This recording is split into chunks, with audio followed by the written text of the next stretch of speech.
সকালবেলা যাওয়ার সময় দেখলাম কবরের মধ্যে জাহান্নামের আগুন। মালিক গো, এখন আবার আসার সময় আগুন নাই। জাহান্নাম থেকে কবরটা জান্নাতের বাগান হয়ে গেছে, আগুন থেকে ফুলের বাগানে রূপান্তরিত হয়ে গেছে। তার কারণটা কি বুঝলাম না। এবার আল্লাহ পাক ডাক দিলেন, ও পয়গম্বর মূসা, দিলের কান লাগাইয়া শুনো। এই লোকটা যখন মারা যায়, এই লোকটার স্ত্রীর গর্ভের ভিতরে একটা বাচ্চা ছিল। যখন লোকটা মারা যায় তখন লোকটা স্ত্রীকে ওসিয়ত করছেন, আমার যে সন্তানটা দুনিয়াতে আসবে, আমি যদি মারা যাই এই সন্তানটাকে কিন্তু তুমি তৌরাতের আলেম বানাইবা। কারণ তৌরাত তখন মুসা নবীর উপর নাজিল হয়েছিল। ও মুসলমান ভাই, ও মুসলমান বাবা, ও পর্দানিশিন আম্মারা, দিলের কান লাগাইয়া কথাগুলি শুনো। তুমি একটা ছেলেকে লজিং রাখছো, একটা ছেলেকে মাদ্রাসায় পড়াইতেছো, তোমার লস হয় নাই, তোমার লস হয় নাই। আল্লাহ বলেন, ও মুসা, যখন এই লোকটা মারা গেল, এই লোকটার বিবি নিয়ত করেছে, আমার যে সন্তানটা বড় হবে এই সন্তানটাকে তৌরাতের আলেম বানাবো, তৌরাতের হাফেজ বানাবো। 1 বছর 2 বছর কয়েক বছর পার হয়ে গেল। সন্তানটা আস্তে আস্তে হাঁটি হাঁটি পা করে মায়ের হাত ধরে উস্তাদের কাছে আসলো।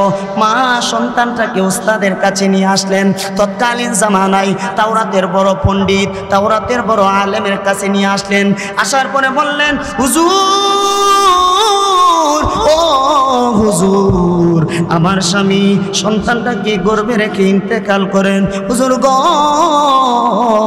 স্বামী মারা যাওয়ার পরে আমি নিয়ত করেছি আমার ঘরের সন্তানটা যদি ছেলে বাচ্চা হয় তাকে তৌরাতের আলেম বানাবো, হাফেজ বানাবো। স্বামীও আমাকে এই কথা বলে গেছেন। হুজুর, আমার স্বামীর আমানত হিসাবে সন্তানটাকে আপনার হাতে তুলে দিলাম, তাকে তৌরাতের আলেম বানাইয়া আমার বাড়ির মধ্যে আপনি ফিরাইয়া দিন। জোরে কোন সুবহানাল্লাহ। ও মুসলমান, দিলের কান লাগাইয়া খেয়াল করে শুনুন। ও ভাই, গোপীনাথপুরের বাবারা, গোপীনাথপুরের ভাইয়েরা, চক্ষু দুইটা বন্ধ করিয়া দিলটাকে নরম করিয়া দিলের কানে কথাগুলি শুনুন, আমলের নিয়তে শুনুন। নিজের একটা সন্তানকে আলেম বানাইবেন, হাফেজ বানাইবেন, এই নিয়তে শুনুন। সন্তান না থাকলে নাতি নাতনিকে বানাইবেন, এই নিয়তে শুনুন। ও ভাই, মা এবার সন্তানকে উস্তাদের হাতে ধরাইয়া বাড়িতে চলে গেলেন। মা যখন বাড়ির মধ্যে চলে গেলেন, ও মুসলমান, এবার উস্তাদজি সন্তানটাকে কাছে ডাকাইলেন। ও বাবা, তুমি আমার সাথে পড়ো, বিসমিল্লাহির রহমানির রহিম। সন্তানটা উস্তাদের সাথে সাথে বলল, বিসমিল্লাহির রহমানির রহিম, পরম করুণাময় অসীম দয়ালু আল্লাহর নামে আরম্ভ করছি। আমাকে রহমান বলে ডাক দিয়েছে। ও মুসা, সন্তানটা আমাকে রহিম বলে ডাক দিয়েছে। সন্তানের রহমান রহিম বলাতে আমি আল্লাহর কুদরতি অন্তর ঠান্ডা হয়ে গেছে। আমার আরশে আজিমের মধ্যে ধাক্কা মেরেছে, কারণ তার বাবা জাহান্নামে জ্বলতেছিল। যেই মাত্র সন্তান বিসমিল্লাহির রহমানির রহিম পড়েছে, আমি আল্লাহ তাআলার আযমত, মহব্বত, ভালোবাসা, আমি আল্লাহর কসম, জাতু সিফাতের कसम, दुनियाए सदाकत में तेरा नाम रहेगा, दुनियाए सदाकत में तेरा नाम रहेगा, सिद्दीक तेरा नाम से इस्लाम रहेगा, दुनिया की अदालत में तेरा नाम रहेगा, दुनिया की अदालत में तेरा नाम रहेगा, फारूक तेरा नाम से इस्लाम रहेगा, दुनिया की सखावत में तेरा नाम रहेगा, दुनिया की सखावत में तेरा नाम रहेगा, उस्मान तेरा नाम से इस्लाम रहेगा, दुनिया की शुजाअत में तेरा नाम रहेगा, हैदर तेरा नाम से इस्लाम रहेगा, दुनिया की मुअद्दिन में तेरा नाम रहेगा, बिलाल तेरा नाम से इस्लाम रहेगा, बिलाल तेरा नाम से इस्लाम रहेगा। अल्हम्दुलिल्लाह। ঐতিহ্যবাহী গোপীনাথপুর মসজিদ আল খায়ের কমপ্লেক্স ইসলামিয়া তাহফিজুল কুরআন মাদ্রাসার উদ্যোগে আয়োজিত 2 দিনব্যাপী পবিত্র কুরআন তাফসির মাহফিলের সম্মানিত শ্রদ্ধেভাজন সভাপতি সাহেব, উপস্থিত দিগারে হজরতে উলামায়ে কেরাম, মুরব্বিয়ানে ইজম, আল্লাহ পাকের আশিকিন জাকিরিন শাকিরিন মুহিব্বিন মুতাআল্লিকিন বান্দারা, পর্দার আড়ালের শ্রদ্ধেয়া সম্মানিতা আমার মা ও বোনেরা, আল্লাহ পাকের দরবারে অসংখ্য অগণিত শুকরিয়া, যেই মহান মালিক আমাদেরকে দয়া করে মায়া করে ভালোবেসে রহমতি বরকতি জান্নাতি পরিবেশে উলামায়ে কেরামদের মজলিসে আল্লাহ তাআলা আমাদের সবাইকে একত্রিত করার তৌফিক দিয়েছেন। ফিতনা ফাসাদের জামানায় বিভিন্ন ধরনের গুনাহের কাজ থেকে ফারেক করে বরকতপূর্ণময় একটি মজলিসে বসার তৌফিক দিয়েছেন। আমাকে কিছু কথা বলা, আপনাদেরকে শোনার জন্য তৌফিক দিয়েছেন, শুকরিয়া আদায় করি আলহামদুলিল্লাহ। আরো জোরে বলি আলহামদুলিল্লাহ। আমি একটু শারীরিকভাবে অসুস্থ, হয়তো আমার গলার আওয়াজ শুনে আপনারা বুঝতেছেন, কোনো অসুবিধা নাই আলহামদুলিল্লাহ। আল্লাহর কালাম থেকে তিলাওয়াত কিংবা আল্লাহর কালাম থেকে আলোচনা, নবীর হাদিস থেকে আলোচনা করলে শরীর অসুস্থ থাকলেও আল্লাহ পাকের সাহায্য আসে। যদি আপনারা সজাগ থাকেন, আপনাদের কথার হ্যাঁ না ঠিক বেঠিক এর উত্তরেই চলবে আমার আলোচনা। আপনারা রাজি আছেন তো ইনশাআল্লাহ?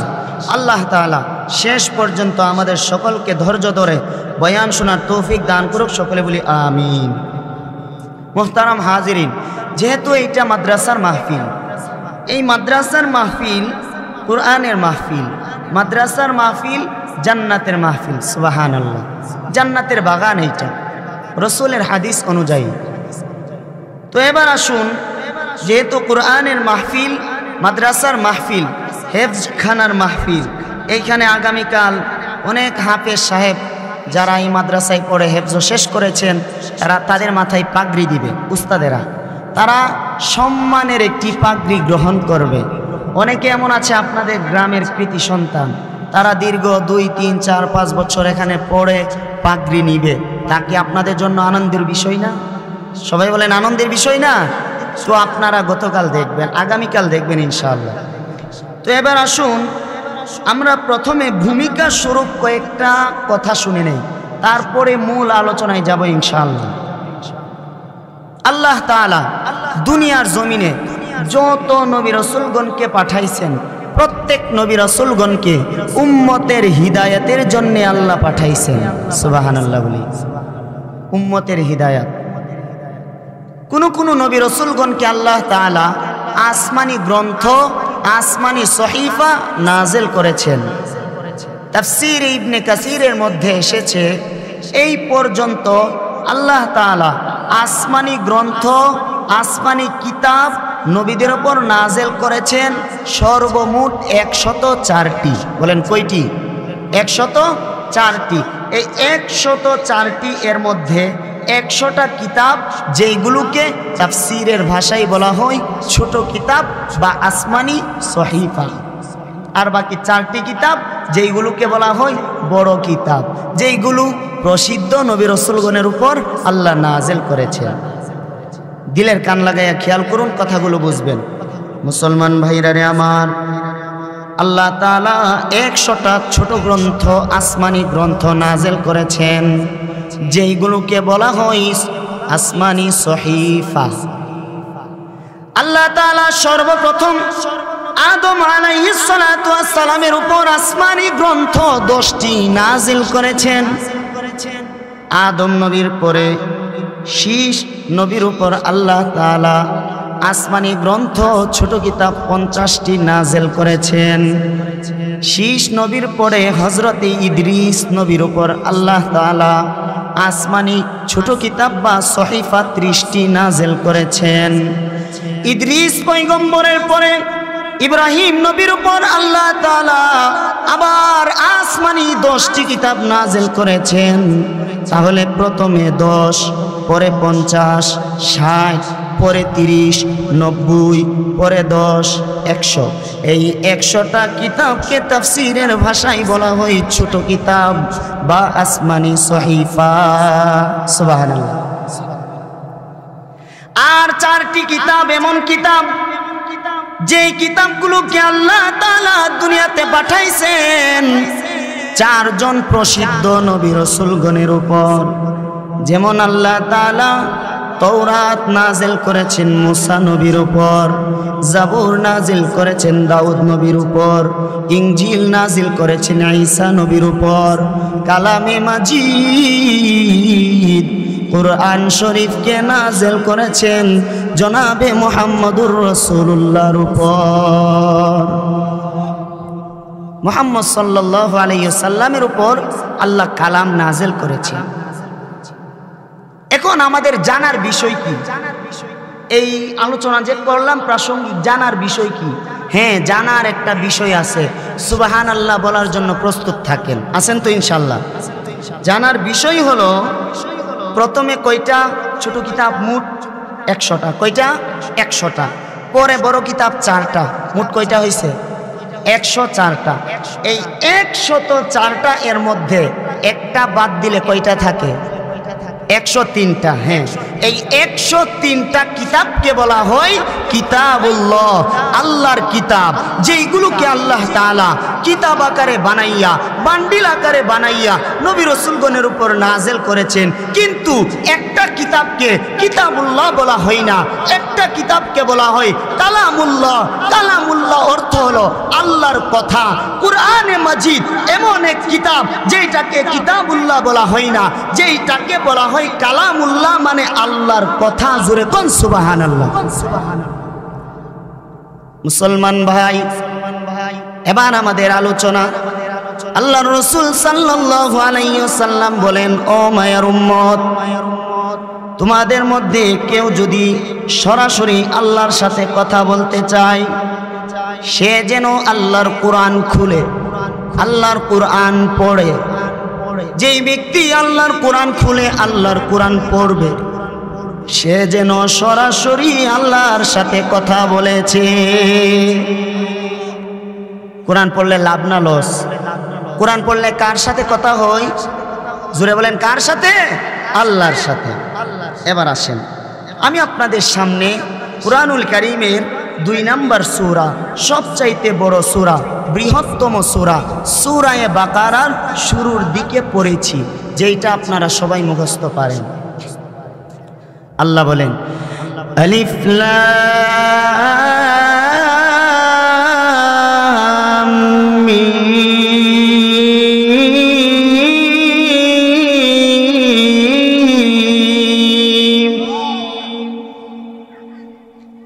আলিফ লাম মিম তাফসীরের ভাষায় বলা হয় এই হরফগুলো হলো হুরুফুল মুকাত্তাআত, যেইগুলোর অর্থ আল্লাহু আ'লামু বিমুরাদিহি, আল্লাহ ছাড়া আর কেউ জানে না।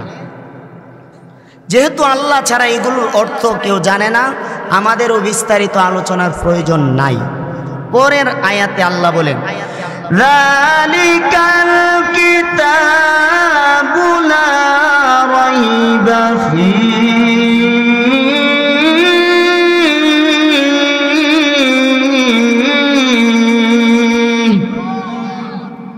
যালিকাল কিতাব আই হাদাল কুরআন, ইহা এমন এক কুরআন, এমন এক কিতাব, লা রাইবা ফীহি, যার মধ্যে বিন্দু পরিমাণও সন্দেহ নাই।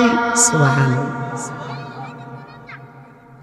যালিকাল কিতাবু লা রাইবা ফীহি, এমন এক গ্রন্থ, এমন এক কিতাব বা এমন এক কালাম যার মধ্যে বিন্দু পরিমাণও সন্দেহ নাই।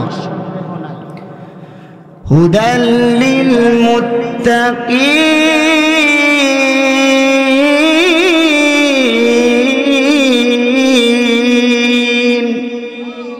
এই কিতাবটি মুত্তাকি যারা হবে, তাকওয়াবান যারা হবে, আল্লাহ ওয়ালা যারা হবে, যারা আল্লাহর উপর ঈমান আনার পাশাপাশি কোরআনের উপরও ঈমান আনবে, কোরআনের হালালকে হালাল জানবে, হারামকে হারাম জানবে, আল্লাহর হুকুম নবীর তরিকা মতো জিন্দেগি পরিচালনা করবে, কিতাবটি তাদের জন্য হেদায়েতের রাস্তা দেখাইয়া জান্নাত পর্যন্ত পৌঁছাইয়া দিবে। বাড়ি গিয়া কইেন সুবহানাল্লাহ, জোরে কোন সুবহানাল্লাহ।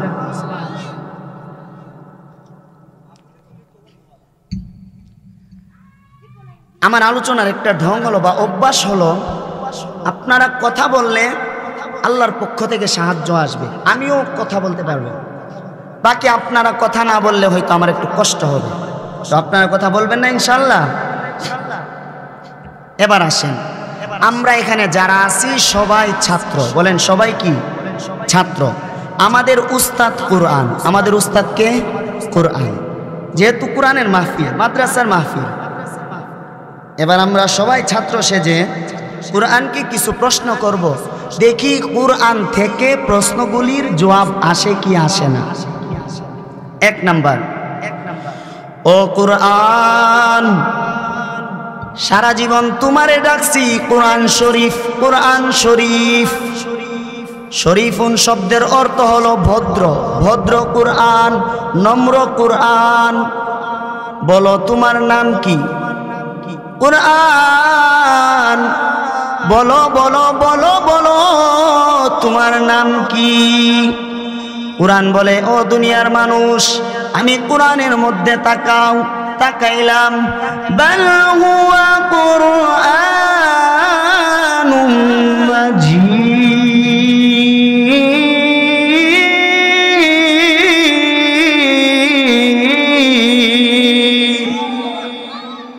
আমি কোরআনের নাম হচ্ছে কোরআনে মাজিদ।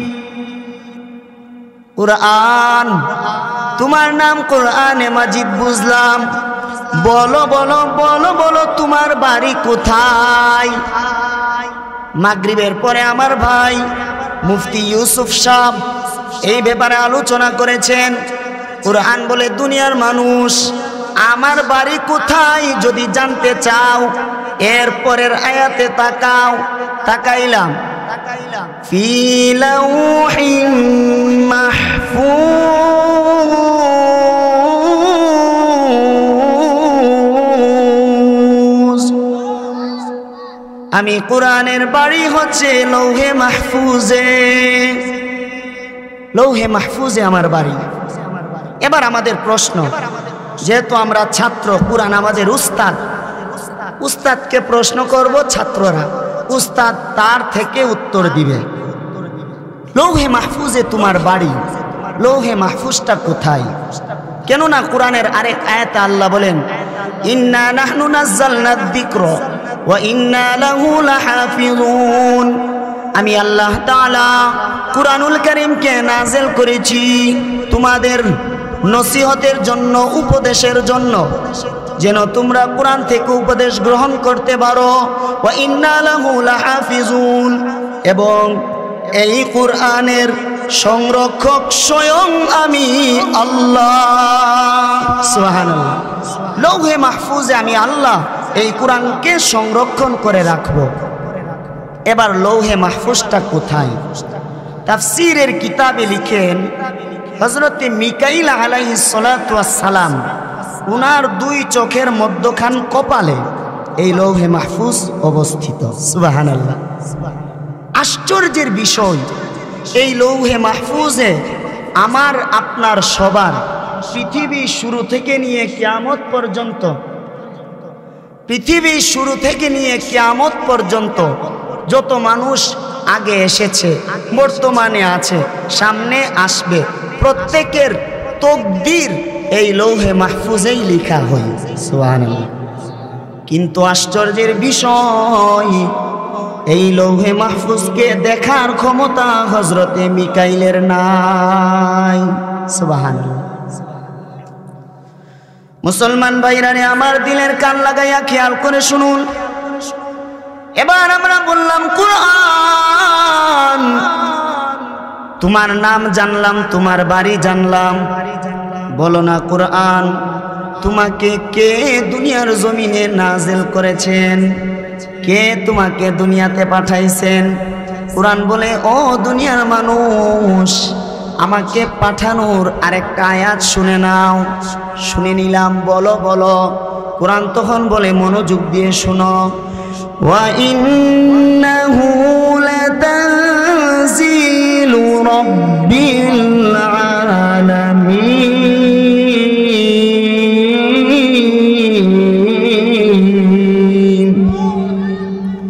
আমি আমার রব আল্লাহর পক্ষ থেকে দুনিয়াতে নাজিল হয়েছি। আমাকে আমার রব আল্লাহ দুনিয়াতে পাঠাইছেন। কেমন রব? বলে, যেই রব আসমান সৃষ্টি করেছেন, যেই রব জমিন সৃষ্টি করেছেন, পাহাড় পর্বত, আমাকে সবাইকে যেই রব সৃষ্টি করেছেন। কুরআন বলে, ও দুনিয়ার মানুষ, আমাকে আমার রব আল্লাহ তাআলা দুনিয়ার জমিনে সৃষ্টি করেছে। আর জোরে বল সুবহানাল্লাহ। কষ্ট হইতেছে? জোরে বলেন, কষ্ট হইতেছে? গরম, একটু কষ্ট করেন। আল্লাহ তাআলা আপনাদের সম্মান মর্যাদা বাড়ায় দিবে ইনশাআল্লাহ। বলেন, কোরআনকে কে নাজিল করছে? জোরে বলেন সবাই, কোন ইয়া আল্লাহ, ইয়া রহমান, ইয়া রহিম। ও কোরআন, তোমাকে কে নাজিল করেছে? কোরআন বলে, ওয়া ইন্নাহু লাতানজিলু রাব্বিল আলামিন। আমি আমার রব আল্লাহর পক্ষ থেকে দুনিয়াতে নাজিল হয়েছি। আমাকে আমার আল্লাহ দুনিয়াতে পাঠাইছেন। এবার আমরা আবার বললাম, ও কোরআন, আল্লাহ তোমাকে দুনিয়াতে পাঠাইছে বুঝলাম, দুনিয়াতে পাঠানোর জন্য একটা মাধ্যম লাগবে। কোন মাধ্যমে তোমাকে বানাইছেন, তোমাকে দুনিয়াতে পাঠাইছেন? কোরআন তুমি বলো। কোরআন বলে, ও দুনিয়ার মানুষ, যদি জানতে চাও আরেক আয়াতে তাকাও। তাকাইলাম, এরপরের আয়াতে আল্লাহ বলেন, নাযালা বিহি রূহুল আমিন।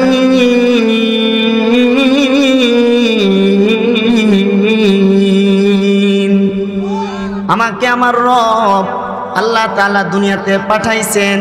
নাযালা বিহি রূহুল আমিন।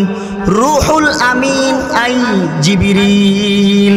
আমাকে আল্লাহ তাআলা জিবরিল আমিনের মাধ্যমে দুনিয়াতে পাঠাইছেন। সুবহানাল্লাহ। কার মাধ্যমে? জিবরিল আমিনের মাধ্যমে। এই জিবরাইলকেই কোরআনের ভাষায় বলা হয় রূহুল আমিন। মুসলমান ভাইরারে আমার, দিলের কান লাগাইয়া খেয়াল করে শুনো। ও গোপীনাথপুরের বাবারা, ও গোপীনাথপুরের পর্দানিসীন মা বোনেরা, দিলের কান লাগাইয়া কথাগুলো শুনেন, আমালের নিয়তে শুনেন, অপর ভাই অপর বোনের কাছে পৌঁছানোর নিয়তে শুনেন। তাহলে এই আলোচনা দ্বারা আমার আপনার সবার ফায়দা হবে। আল্লাহ বলেন, আমি কোরআনকে নাজিল করেছি, কোরআনকে জিবরিল আমিনের মাধ্যমে দুনিয়াতে পাঠাইছি। তারপরে আমরা বললাম, ও কোরআন, জিবরিল আমিনের মাধ্যমে দুনিয়াতে পাঠাইছো বুঝলাম, বলো বলো বলো বলো, ও কোরআন তুমি কার উপরে নাজিল হইছো? জানা দরকার আছে না নাই? জোরে বলেন, কোরআন কার মাধ্যমে দুনিয়াতে আসছো? জিবরিল, হ্যাঁ তা বুঝলাম, বাকি কার উপরে নাজেল হইছো? কোরআন বলে, ও দুনিয়ার মানুষ, আমি কোরআনের নাজেলের একটা ইতিহাস আছে। কি আছে? ইতিহাস।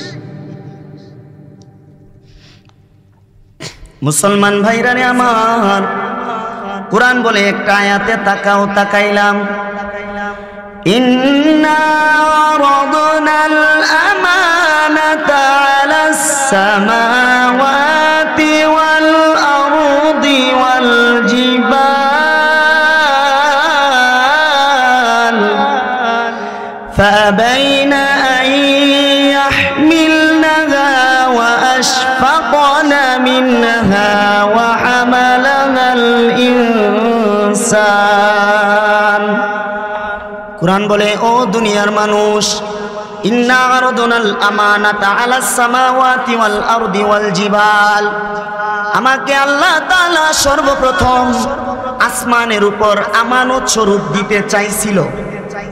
আমাকে আল্লাহ তাআলা সর্বপ্রথম জমিনের উপর আমানত স্বরূপ দিতে চাইছিল। আমাকে আল্লাহ তাআলা সর্বপ্রথম পাহাড়ের উপর দিতে চাইছিল। আলাস সামাওয়াত, আসমানের উপর, ওয়াল আরদ, জমিনের উপর, ওয়াল জিবাল, পাহাড়ের উপর।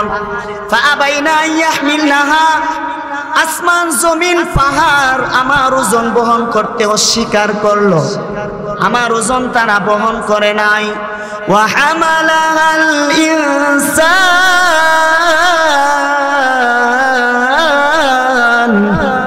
অবশেষে দুর্বল প্রাণী মানুষ আমি কোরআনের ওজন বহন করেছে। মানুষ আমি কোরআনের ওজন বহন করেছে। সুবহানাল্লাহ বলি। মুসলমান ভাই, দিলের কান লাগাইয়া খেয়াল করে শুনুন, কোরআনে আল্লাহ বলেছেন, খুলিকল ইনসানু দাঈফা, মানুষকে আমি আল্লাহ তাআলা দুর্বল করে বানাইছি। মানুষ হলো দুর্বল জাতি। এই দুর্বল জাতি আল্লাহ পাকের মহাগ্রন্থ আল কোরআনকে বহন করেছে। এটা মানুষের কোনো ক্ষমতা নয়, এটা হলো আপনার আমার সবার রব আল্লাহ পাকের দয়া। ঠিক না বে ঠিক? জোরে বলেন, আল্লাহর দয়া ছাড়া আর কিছু নয়। এই জন্যেই তো 7 মাস 8 মাস হাফেজ হয়ে যায়। সুবহানাল্লাহ। আমাদের সরাইলে গত বছর সম্ভবত একটা বাচ্চা 75 দিনে হাফেজ হয়ে গেছে। এটা কার দান? জোরে বলেন, কার দান? আল্লাহ যাকে চান তাকে কোরআন এর ইলম জ্ঞান দান করেন। আল্লাহ যাকে চান তাকে কোরআনের ইলম দিতে পারেন না, দেন না। আল্লাহ দেন না। আল্লাহ যাকে চান তাকে দেন, যাকে চান না তাকে দেন না। এটাই বড় কথা।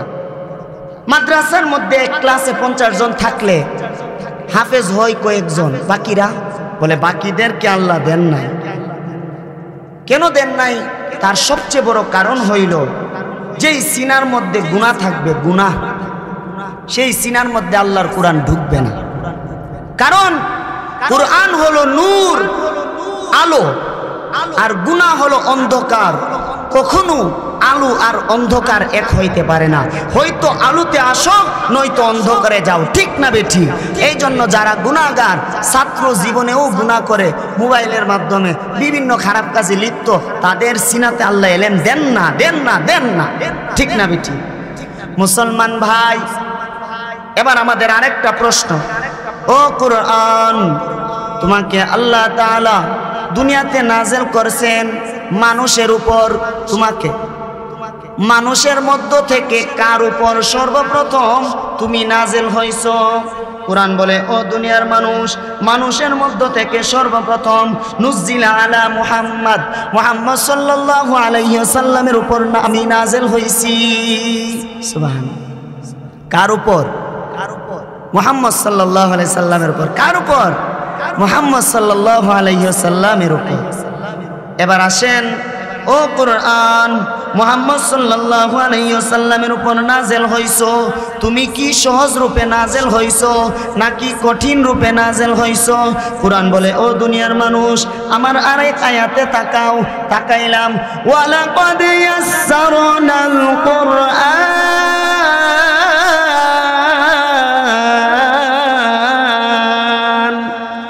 আমি কোরআনকে আল্লাহ তাআলা মানুষের উপর সহজ ভাষায় নাযিল করেছেন। আমি সহজ রূপে নাযিল হয়েছি। কোরআন আল্লাহ তাআলা তোমাকে সহজ ভাষায় নাযিল করেছেন। ও কোরআন, দুনিয়ার মধ্যে এত এত ভাষা আছে, তুমি কোন ভাষায় নাযিল হইছো? আমার আরেক আয়াতে তাকাও। তাকাইলাম, ইন্না আনজালনাহু কুরআনান আরাবিয়্যান লাআল্লাকুম তাকিলুন।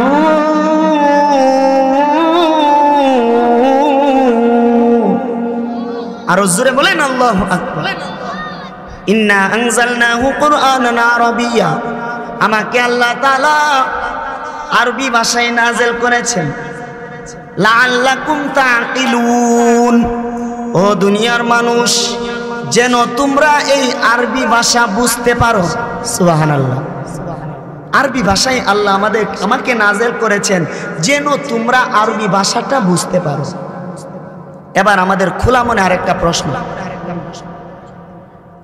আমাদের খোলা মনে একটা প্রশ্ন, ও কুরআন, দুনিয়াতে বাংলা, অঙ্ক, বাংলা, ইংরেজি, ফার্সি, উর্দু, আরবি, চাইনা কত ভাষা আছে, হ্যাঁ?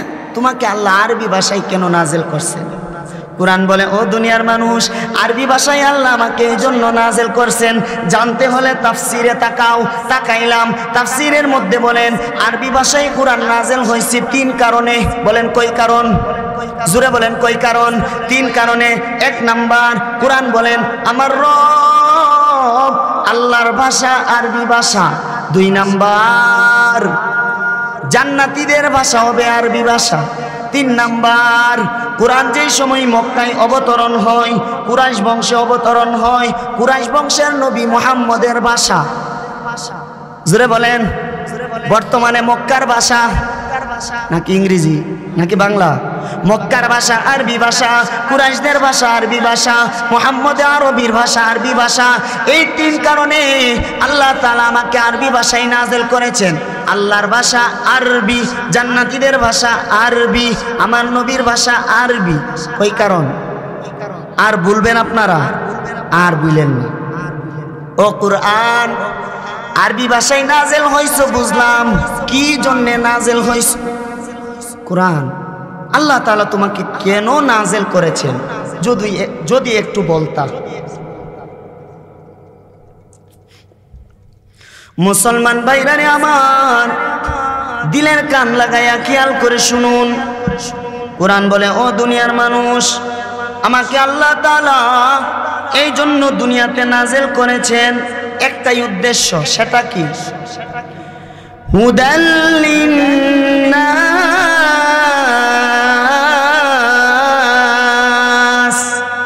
সমস্ত মানুষের হিদায়াতের জন্যে আমি কুরআনকে আল্লাহ তাআলা দুনিয়াতে নাযিল করেছেন।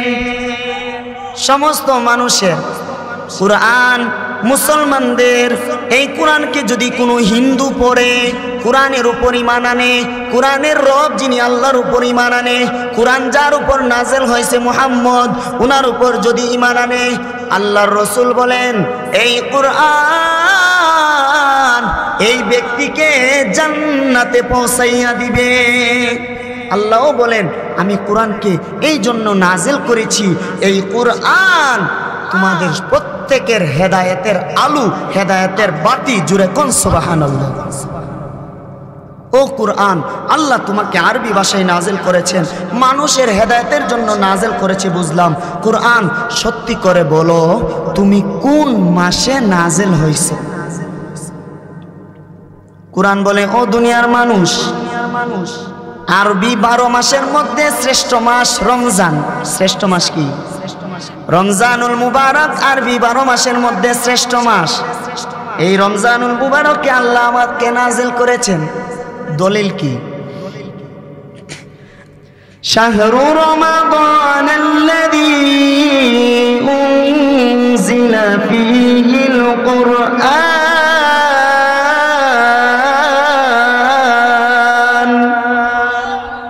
শাহরু রমাদানাল্লাযী উনজিলা ফীহিল কুরআন, মাসের মধ্য থেকে দামি মাস রমজান।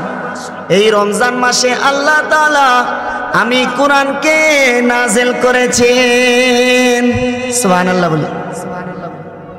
ও দুনিয়ার মানুষ, আমি কুরআনকে আল্লাহ তাআলা রমজান মাসে দুনিয়াতে পাঠাইছে। এবার আমাদের প্রশ্ন, কুরআন আল্লাহ তোমাকে রমজান মাসে পাঠাইছেন, রমজানের মধ্য থেকে এমন কোন দিন কিংবা রাত আসেনি যেই দিন কিংবা রাতে আল্লাহ তোমাকে নাযিল করেছেন? কুরআন বলে হ্যাঁ আছে। সেটা কি? ইন্না আনজালনাহু ফি লাইলাতিল কদর ওয়া মা আদরাকা মা লাইলাতুল কদর লাইলাতুল কদরি খায়রুম মিন আলফি শাহর। কুরআন বলে ও দুনিয়ার মানুষ, ইন্না আনজালনাহু ফি লাইলাতিল কদর, আমাকে আল্লাহ তাআলা কদরের রাত্রিতে নাজিল করেছেন। ওয়ামা আদরাকা মা লাইলাতুল কদর, হে দুনিয়ার মানুষ তোমরা কি জানো এই কদরের রাত্রটা কি? লাইলাতুল কদরি খায়রুম মিন আলফি শাহর, এই কদরের রাত্রিটা আল্লাহর নিকটে 1000 মাস অপেক্ষা উত্তম। এই রাত্রিতে আল্লাহ আমারে নাজিল করছে কুরআন। তোমাকে আল্লাহ এত দামি রাত্রিতে নাজিল করছেন। আচ্ছা কুরআন বলো, আমরা অসুস্থ হই, কারো জ্বর ঠান্ডা সর্দি কাশি, কারো ডায়রিয়া হয়, অনেকে মাথা ব্যথা পেট ব্যথা গলা ব্যথা পা ব্যথা হাত ব্যথা, আছে না নাই? কুরআন আমরা যখন অসুস্থ হব, যেহেতু আল্লাহ তোমাকে এত দামি করে দুনিয়াতে পাঠাইছেন, বলো তো দেখি তোমার মাঝে কোনো শিফা আছে না নাই? মুসলমান ভাইরারে আমার, কুরআন তখন বলে ও দুনিয়ার মানুষ, আল্লাহ তাআলা বলেন وَنُنَزِّلُ مِنَ الْقُرْآنِ مَا هُوَ شِفَاءٌ وَرَحْمَةٌ لِّلْمُؤْمِنِينَ। আমি আল্লাহ তাআলা কুরআনকে নাজিল করেছি। وَنُنَزِّلُ مِنَ الْقُرْآنِ, কুরআনকে নাজিল করেছি মা হুয়া শিফাউ ওয়া রাহমাতুল লিল মুমিনিন, মুমিনদের জন্য রহমত এবং শিফা বানাইয়া কুরআনকে পাঠাইছি। কোন মানুষ যদি কুরআনুল কারীমের সূরা ফাতিহা ইয়াকিনের সহিত বিসমিল্লাহির রহমানির রহিম সাথে এক করে ফাতিহা পড়ে পানিতে ফুঁক দিয়ে পানি পান করে, আল্লাহর রসুল বলেন তোমার ইয়াকিন যত বেশি হবে ঠিক তোমার রোগের তত কাজ হবে। সুবহানাল্লাহ।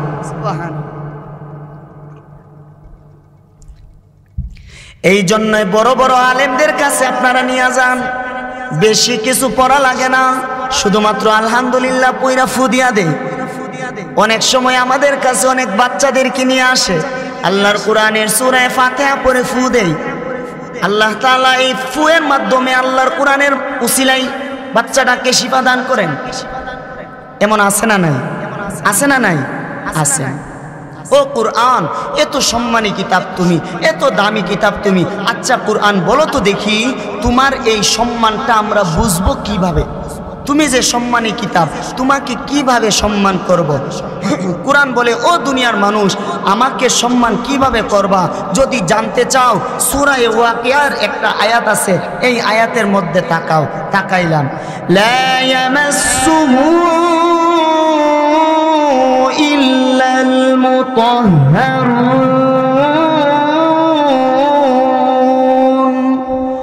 লা ইয়ামাসসুহু ইল্লাল মুতাহহারুন।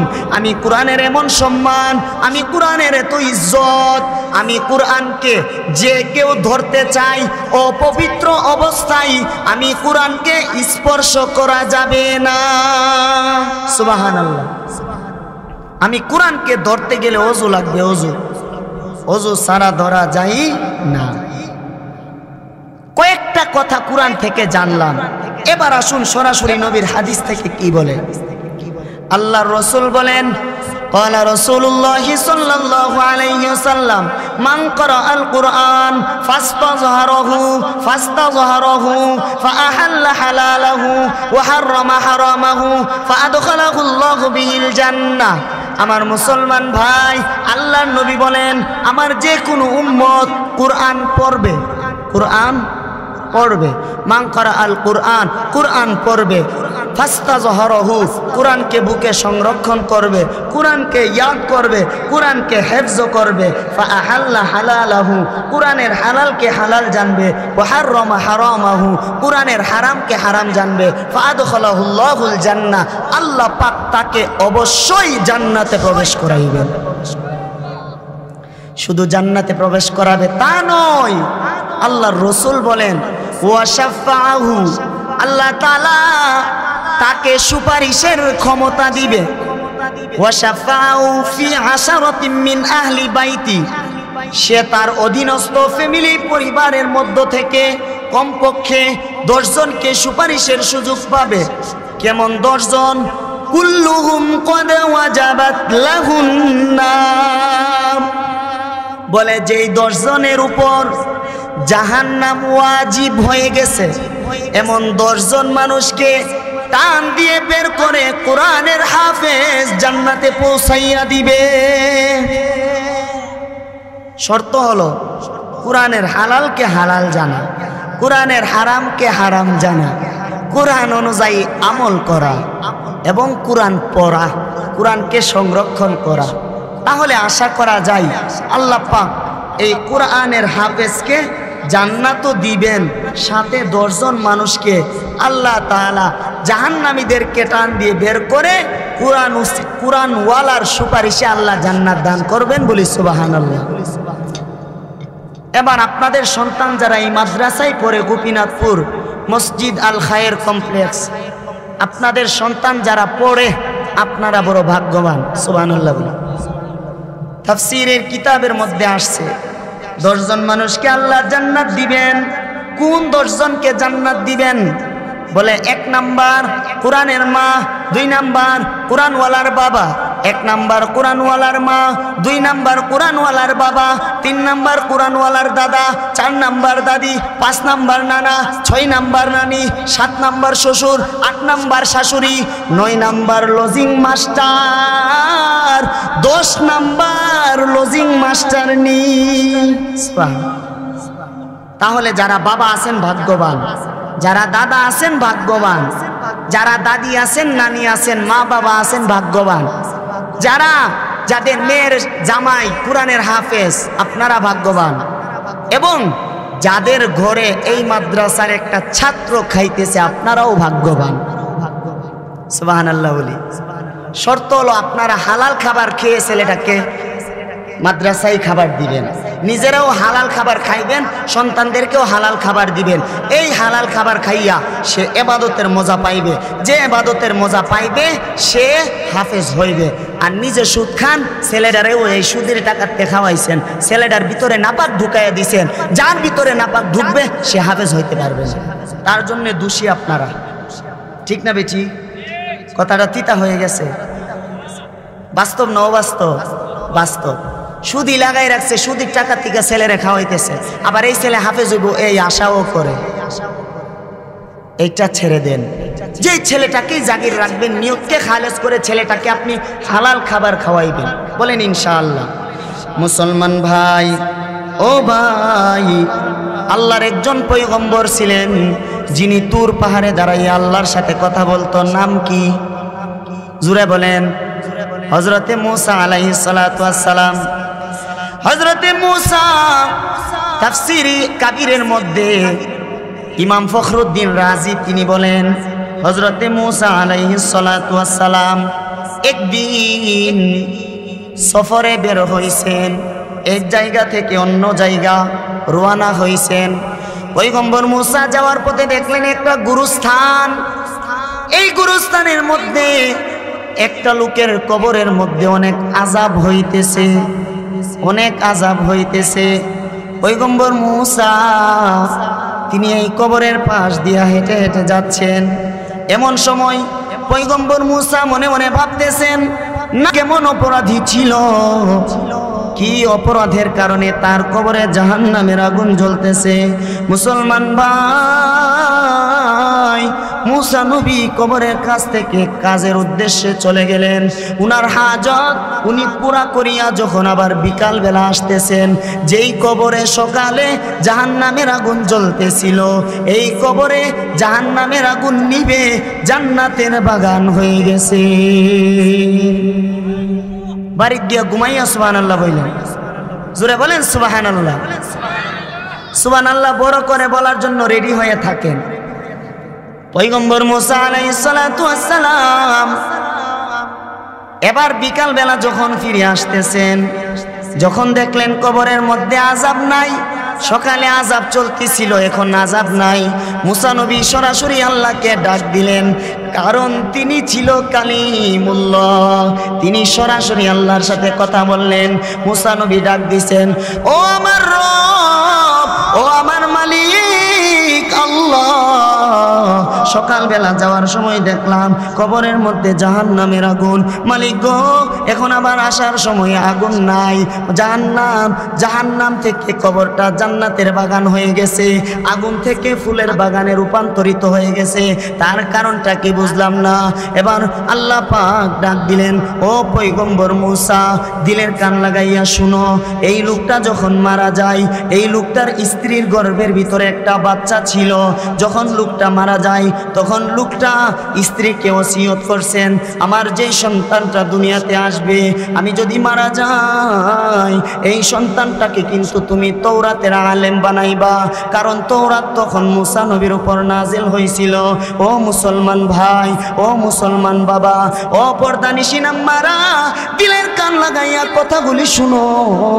তুমি একটা ছেলেকে লজিং রাখছো, একটা ছেলেকে মাদ্রাসায় পড়াইতেছো, তোমার লস হয় নাই, তোমার লস হয় নাই। আল্লাহ বলেন, ও মুসা, যখন এই লোকটা মারা গেল, এই লোকটার বিবি নিয়ত করেছে, আমার যেই সন্তানটা বড় হবে, এই সন্তানটাকে তৌরাতের আলেম বানাবো, তৌরাতের হাফেজ বানাবো। 1 বছর 2 বছর কয়েক বছর পার হয়ে গেল। সন্তানটা আস্তে আস্তে হাঁটি হাঁটি পা করে মায়ের হাত ধরে উস্তাদের কাছে আসলো। মা সন্তানটাকে উস্তাদের কাছে নিয়ে আসলেন। তৎকালীন জামানায় তাওরাতের বড় পণ্ডিত, তাওরাতের বড় আলেমের কাছে নিয়ে আসলেন। আসার পরে বললেন, হুজুর, ও হুজুর, আমার স্বামী সন্তানটাকে গর্ভে রেখে ইন্তেকাল করেন। হুজুর গো, স্বামী মারা যাওয়ার পরে আমি নিয়ত করেছি, আমার ঘরের সন্তানটা যদি ছেলে বাচ্চা হয়, তাকে তৌরাতের আলেম বানাবো, হাফেজ বানাবো। স্বামীও আমাকে এই কথা বলে গেছেন। হুজুর, আমার স্বামীর আমানত হিসাবে সন্তানটাকে আপনার হাতে তুলে দিলাম, তাকে তৌরাতের আলেম বানাইয়া আমার বাড়ির মধ্যে আপনি ফিরাইয়া দিন। জোরে কোন সুবহানাল্লাহ। ও মুসলমান, দিলের কান লাগাইয়া খেয়াল করে শুনুন। ও ভাই, গোপীনাথপুরের বাবারা, গোপীনাথপুরের ভাইয়েরা, চক্ষু দুইটা বন্ধ করিয়া, দিলটাকে নরম করিয়া, দিলের কানে কথাগুলি শুনুন, আমলের নিয়তে শুনুন। নিজের একটা সন্তানকে আলেম বানাইবেন, হাফেজ বানাইবেন, এই নিয়তে শুনুন। সন্তান না থাকলে নাতি নাতনিকে বানাইবেন, এই নিয়তে শুনুন। ও ভাই, মা এবার সন্তানকে উস্তাদের হাতে ধরাইয়া বাড়িতে চলে গেলেন। মা যখন বাড়ির মধ্যে চলে গেলেন, ও মুসলমান, এবার উস্তাদজি সন্তানটাকে কাছে ডাকাইলেন। ও বাবা, তুমি আমার সাথে পড়ো, বিসমিল্লাহির রহমানির রহিম। সন্তানটা উস্তাদের সাথে সাথে বলল, বিসমিল্লাহির রহমানির রহিম, পরম করুণাময় অসীম দয়ালু আল্লাহর নামে আরম্ভ করছি। আমাকে রহমান বলে ডাক দিয়েছে। ও মুসা, সন্তানটা আমাকে রহিম বলে ডাক দিয়েছে। সন্তানের রহমান রহিম বলাতে আমি আল্লাহর কুদরতি অন্তর ঠান্ডা হয়ে গেছে। আমার আরশে আজিমের মধ্যে ধাক্কা মেরেছে, কারণ তার বাবা জাহান্নামে জ্বলতেছিল। যেই মাত্র সন্তান বিসমিল্লাহির রহমানির রহিম পড়েছে, আমি আল্লাহ তাআলার আজমত, মহব্বত, ভালোবাসা, আমি আল্লাহর কসম, জাত ও সিফাতের কসম, যেই বাচ্চাটা আমাকে রহমান বলেছে, যেই বাচ্চাটা আমাকে রহিম বলেছে, আমি আল্লাহ তাআলা কি করে বাচ্চার বাপের কবরে আযাব রাখতে পারি? মুসা, সন্তান রহমান বলেছে, সন্তান রহিম বলেছে, রহমান রহিম নামের উসিলায় সন্তানের কবরের আযাব মাফ করে দিয়েছি। এই জন্য ভাই, একটা ছেলেরে মাদ্রাসায় পড়াইতেছেন, লাভবান বাবা আপনি। একটা নাতিরে মাদ্রাসায় পড়াইতেছেন, লাভবান দাদা দাদি আপনি, নানা নানি আপনি, শ্বশুর শাশুড়ি আপনি, লজিং মাস্টার নিয়ে আপনারা বড় ভাগ্যবান। মাদ্রাসার সন্তানদেরকে কদর করবেন। আল্লাহর রাসূল বলেন, আল উলামা ওয়ারাসাতুল আম্বিয়া। ও দুনিয়ার মানুষ, একদিন আমি নবী দুনিয়াতে থাকব না, আমি নবীও কিন্তু মরণশীল। আজরাইল যখন এসে যাবে আমিও 1 সেকেন্ডের জন্য থাকতে পারবো না। যখন আমি চলে যাব আমার দায়িত্ব পালন করবে জমানার উলামা হযরতগণ। আমার ওয়ারিস হিসাবে আমি উলামাদের হাতে রেখে গেলাম। এই উলামায়ে কেরাম যেই পথের অনুসরণ করছে তোমরাও তার অনুসরণ করবা। আমি নবী যদি না থাকি, উলামায়ে কেরামকে তোমরা পাও, উলামায়ে কেরামদের দিকে তাকাইবা। তাকাইলে কি হবে? আল্লাহর নবী আরেক হাদিসের মধ্যে বলেন, রাসূলুল্লাহ সাল্লাল্লাহু আলাইহি ওয়াসাল্লাম বলেন, উলামায়ে কেরামদের দিকে এই জন্য তাকাইবা, ফাদুলুল আলিমি আলাল আবিদি কাফাদুলি আলা আদনাকুম। ও সাহাবায়ে কেরাম, তোমাদের মধ্যে আমি নবীর মর্তবা যেমন সাধারণ মানুষ আবেদ, তাদের মধ্য থেকে হযরতে উলামাগণের মর্যাদাও তেমন। সুবহানাল্লাহ। এই জন্য আলেমের লাভ ফজিলত আছে না নাই? আর আমাদের সমাজে আলেম উলামাদেরকে তিরস্কার করে, বলে জঙ্গি, উগ্রবাদী, মৌলবাদী, বলে কি বলে না? টুপি লাগাইলে বলে মৌলবাদী, জিহাদের কথা বললে বলে জঙ্গি। আপনি ইসলামের জন্য আন্দোলন করবেন, লাগাই দিবে মৌলবাদী, উগ্রবাদী, জঙ্গিবাদী, বলে কি বলে না? সত্যের পক্ষে গান গাই বলে আমি বিদ্রোহী, সত্যের পথে ডাকি বলে আমি বিপ্লবী। সত্যের পক্ষে গান গাই বলে আমি বিদ্রোহী, সত্যের পথে ডাকি বলে আমি বিপ্লবী। কোরআনের কথা বলি তাই বলে আমাকে মৌলবাদী, জিহাদের কথা বলি তাই বলে আমাকে জঙ্গিবাদী। আমি বিপ্লবী, আমি বিপ্লবী, বিদ্রোহী, মৌলবাদী, কেন জঙ্গিবাদী? আমি বিপ্লবী, বিদ্রোহী, মৌলবাদী, কেন জঙ্গিবাদী? ঠিক না বেঠিক? জুড়ে বলেন। জন্মের পরে আজান কানে কি দেইনি, তুমি মৌলবাদী ছাড়া হওনি, ঠিক কিনা? আবার মরণের পরে জানাজা পড়াবে, মরণের পরে জানাজা পড়াবে, তখন কোথায় পালিয়ে যাবি? বিপ্লবী, আমি বিপ্লবী, বিদ্রোহী, মৌলবাদী, কেন জঙ্গিবাদী? আমি বিপ্লবী, বিদ্রোহী, মৌলবাদী, কেন জঙ্গিবাদী? সত্যের পক্ষে গান গাই বলে আমি বিপ্লবী, সত্যের পথে ডাকি বলে আমি বিদ্রোহী। এমন আছে না নাই? জুড়ে বলেন। হুজুররা যখন ইসলামের কথা বলে, বলে ইসলামের মধ্যে রাজনীতি আছে, কোরআনে আল্লাহ রাজনীতির পয়েন্ট বলে দিয়েছে, এমনি ডাকদের হুজুর দুনিয়াদারি, রাজনীতি ঢুকে গেছে গা। অথচ আপনি কোরআনে তাকান রাজনীতি পাইবেন, হাদিসে তাকান রাজনীতি পাইবেন। কোরআন ছাড়া, ইসলাম ছাড়া রাজনীতি চলতে পারে না, ঠিক না বেঠি? একেবারে আপনার ঘর থেকে নিয়ে সংসদ পর্যন্ত কোরআনের আইন দিয়ে আপনি চালান, আল্লাহর কসম এই বাংলাদেশে আবার সোনালী যুগ ফিরে আসবে, ঠিক না বেঠি? এই জন্য মুসলমান কখনো আলেমদেরকে দেখলে তিরস্কার কইরেন না, আলেমদেরকে দেখলে কাঠমোল্লা বলে গালি দিয়েন না, আলেমদেরকে দেখলে হুজুর অমুক, হুজুর তমুক বলে সমালোচনা কইরেন না। আপনি নিজে জানেন না একজন আলেম, সে আপনার মসজিদের ইমাম, ৬,০০০, ৭,০০০, সর্বোচ্চ ১০-১৫,০০০ টাকার ইমাম। এই আলেম ব্যক্তি আজকে যদি নিয়ত করে আগামীকাল থেকে রিক্সা চালাইব, তাহলে এই আলেম ৩০,০০০ টাকা ইনকাম করা কোনো ব্যাপার না, ঠিক না বেঠি? যদি আলেম ব্যক্তি নিয়ত করে আগামীকাল থেকে ব্যবসা করব, ৪০-৫০,০০০ টাকা ইনকাম করা কোনো ব্যাপার না।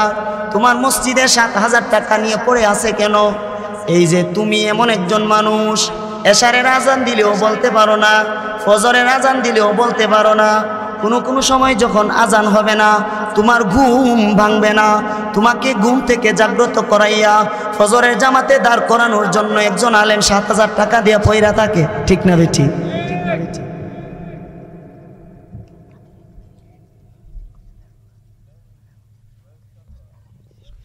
মুসলমান ভাইরা আমার, দিলের কান লাগাইয়া খেয়াল করে শুনুন। এই জন্যে আল্লাহর নবী বলেন, ও মায়ার উম্মত, শুধু যে আলেম উলামায়ে কেরাম কোরআন পড়লে সওয়াব হবে তা নয়, সাধারণ মানুষ যারা আছেন আপনারাও যদি কোরআন পড়েন আপনাদেরও সওয়াব হবে। আল্লাহর রাসূল এক হাদিসের মধ্যে বলেন, মান ক্বারাআ হারফাম মিন কিতাবিল্লাহ, যে ব্যক্তি কোরআনের একটা হরফ পড়বে, ফাস্তাযহারাহু, আল্লাহ তাআলা তাকে এমন একটা নেকি দিবে। কেমন নেকি? মান ক্বারাআ হারফাম মিন কিতাবিল্লাহ ফালাহু হাসানাতুন, আল্লাহ এমন একটা নেকি দিবে ওয়াল হাসানাতু বিআশরি আমসালিহা, এই একটা নেকি হবে 10টা নেকির সম পরিমাণ সওয়াব। সুবহানাল্লাহ বলি। একটা নেকি 10টা নেকির সম পরিমাণ সওয়াব। এখানে যারা আছেন কুল আল্লাহ সূরাটা কেডা কেডা পারেন হাত উঠান তো। আলহামদুলিল্লাহ সূরা কে কে পারেন হাত উঠান। নাস, ফালাক, তাব্বাত ইয়াদা, ইযা জা এগুলো পারেননি? আল্লাহর রাসূল বলেন, ও মায়ার উম্মত, কুরআনুল কারীমের সূরা ইখলাস একবার পড়বা, কুল আল্লাহ সূরা 10 পারার সওয়াব, 2 বার 20 পারা, 3 বার 1 খতম। ঘুমাইবার সময় যদি আপনি 3 বার সূরা ইখলাস পড়েন, ঘুমাইবার সময় 1 খতম দিয়া ঘুমাইলেন। ও মুসলমান, শুধুমাত্র তাই নয়, হুজুররা পড়লে যেই সওয়াব, আপনারা পড়লে সেই সওয়াব, বুঝে পড়লে যেই সওয়াব, না বুঝে পড়লে সেই সওয়াব। সুবহানাল্লাহ। এই জন্য আমি পড়লে যেই সওয়াব, আপনারা পড়লে সেই সওয়াব, শুধু সময়ে সময়ে পার্থক্য। নামাজে দাঁড়াইয়া পড়বেন, বলে নামাজে দাঁড়াইয়া 1 হরফের বিনিময়ে আপনি 100 নেকি পাইবেন। ওযু অবস্থায় নামাজ ছাড়া পড়বেন, 1 অক্ষরের বিনিময়ে 50 নেকি পাইবেন। ওযু ছাড়া পড়বেন, 1 অক্ষরের বিনিময়ে 10টি নেকি পাইবেন। মুসলমান ভাইরারে আমার, জমানার একজন বুজুর্গ যার নাম ইমাম গাজালি, যার নাম কি? ইমাম গাজালি একদিন রাতের বেলা ঘুমাইয়া আছেন, স্বপ্নে যুগে দেখতেছেন উনার এলাকার পাশের এলাকার একজন লোক মারা গেছে। আল্লাহ পাক স্বপ্নে ইমাম গাজালিকে ডাক দিলেন, ও ইমাম, তোমার পাশের এলাকার অমুকে মারা গেছে। ইমাম, ওই লোকটার জানাজা দেওয়ার মতো ভালো যোগ্য কোনো আলেম ওই এলাকাতে নাই, তুমি চলে যাও। পরদিন সকালে ঘুম থেকে আচমকে জাগ্রত হইয়া ইমাম গাজালি ওই এলাকায় চলে গেলেন। যাওয়ার পরে দেখতেছেন ওই এলাকার মধ্যে তেমন কোনো বুজুর্গ মারা যায় নাই। অনেকে জিজ্ঞাসা করতেছেন, ভাই গত রাত্রে আপনাদের এলাকায় এমন একজন আল্লাহওয়ালা মারা গেছে। কেউ বলে না না, আল্লাহওয়ালা বা আলেম উলামা কেউ মারা যায় নাই। একজনের কাছে জিজ্ঞাসা করছে, ভাই তাহলে কে মারা গেছে? বলে সাধারণ একটা কাঠুরিয়া, যেই ব্যক্তি জঙ্গলের মধ্যে কাঠ কাটতো, এমন কাঠুরিয়া ব্যক্তি গত রাত্রে মারা গেছে। ইমাম গাজালি আশ্চর্য হয়ে গেলেন, কাঠুরিয়া মারা গেছে, আল্লাহ আমার স্বপ্নে দেখাইছেন, তার মানে কি নিশ্চয়ই কাঠুরিয়ার ভিতরে কিছু না কিছু আছে। আমার শেষ আলোচনা হুজুর চলে আসবে, আপনারা একটু মন দিয়ে ঘটনাটা শুনেন। মুসলমান ভাই, ইমাম গাজালি রহমাতুল্লাহি আলাইহি ওই কাঠুরিয়ার বাড়িতে চলে গেলেন। যাওয়ার পরে দেখলেন কাঠুরিয়ার সন্তানেরা কান্নাকাটি করতেছেন, সন্তানেরা কাঁদতেছেন। ইমাম গাজালি ডাক দিলেন, ওই সন্তানেরা, কেন তোমরা কান্নাকাটি করতেছ? সন্তানেরা বলেন, হযরত, আমার আব্বার নাম অমুক, আমার আব্বা জঙ্গলের মধ্যে কাঠ কাটতো, আমার আব্বা গত রাত্রে মারা গেছে। কিন্তু দুঃখের বিষয় হলো আমাদের এলাকার মধ্যে এমন কোনো আলেম নাই যেই আলেম সুন্নত তরিকায় আমার বাবাকে গোসল দিবে, সুন্নত তরিকায় কাফন পড়াইবে, সুন্নত তরিকায় জানাজা পড়াইয়া সুন্নত তরিকায় কবরে দাফন করবে, এমন কোনো আলেম আমাদের এলাকায় নাই। এই জন্য আমরা কাঁদতেছি। মুসলমান ভাইরারে আমার, ইমাম গাজালি ডাক দিলেন, ওই সন্তানেরা, তোমাদের চিন্তার কোনো কারণ নাই, পেরেশানির কোনো কারণ নাই। ও সন্তান, আমি ইমাম গাজালি আরেক মহল্লা থেকে তোমার বাবাকে গোসল দিয়ে কাফন পড়াইয়া জানাজা দিয়ে কবরে রাখার জন্য এসেছি। সন্তানেরা এবার একটা হাসি দিলেন, হুজুর আল্লাহ আপনাকে উত্তম বদলা দান করুন, আমার বাবাকে আপনি গোসল দেওয়ার জন্য আসছেন, আমরা অনেক খুশি, আলহামদুলিল্লাহ।